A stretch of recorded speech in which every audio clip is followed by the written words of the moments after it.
శ్రీ సత్యసాయి జిల్లా కొత్త చెరువులో 3000 వైఎస్ఆర్ పింఛన్ కానుక కార్యక్రమం నిర్వహించిన ఎమ్మెల్యే శ్రీధర్ రెడ్డి ఈ సందర్భంగా ఆయన మాట్లాడుతూ 2024లో ఖచ్చితంగా వైఎస్ జగన్మోహన్ రెడ్డి మళ్లీ సీఎం అవుతారని, అలాగే అక్క చెల్లెమ్మలకు 2019లో ఇచ్చిన హామీలను నెరవేర్చిన ఘనత వైఎస్ జగన్మోహన్ రెడ్డికి దక్కుతుందని తెలియజేశారు.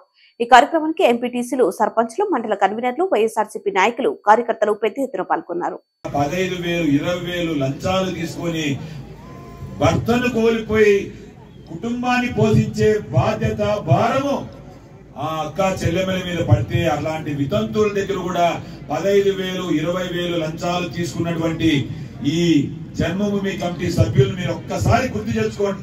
ఎందుకు చెప్తున్నానంటే ఈ మాటలన్నీ ఈ రాబో రోజుల్లో ఇదే చంద్రబాబు నాయుడు, ఇదే పవన్ కళ్యాణ్, ఇదే లోకేష్ బాబు, ఇదే పల్లె బాబు మళ్ళా మొదలు పెట్టారు.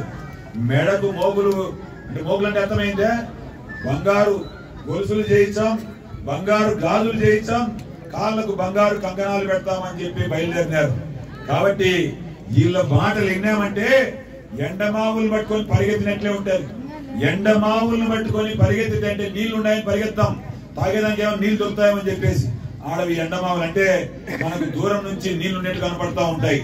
అలాంటి పరిస్థితి చంద్రబాబు నాయుడు గారిని గత 14 సంవత్సరాలుగా ముఖ్యమంత్రిగా ఉన్న సమయంలో మనం అందరం దగ్గరగా చూసాం.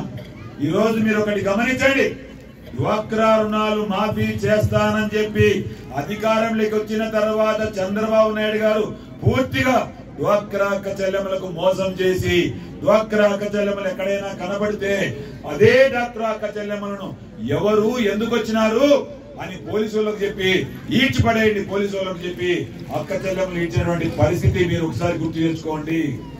ఎందుకు చెప్తున్నానంటే ఈ మాట కూడా కంపేర్ చేసుకోండి. 2019 ఎన్నికలకు ముందు జగన్మోహన్ రెడ్డి గారు ఒకటే మాట ఇచ్చారు, డ్వాక్రా అక్క చెల్లెమ్మలకు నేను న్యాయం చేస్తాను, డ్వాక్రా అక్క చెల్లెమ్మలకు డ్వాక్రా రుణాలు మాఫీ చేస్తానని చెప్పి జగన్మోహన్ రెడ్డి గారు చెప్పారు.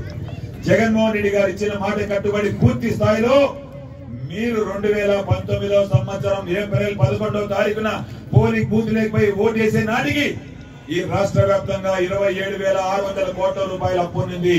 ఆ అప్పంతటిని 4 విడతల్లో చెల్లిస్తానని చెప్పి గౌరవ ముఖ్యమంత్రి ఆ రోజు ప్రతిపక్ష నాయకుని హోదాలో జగన్మోహన్ రెడ్డి గారు మనకు చెప్పడం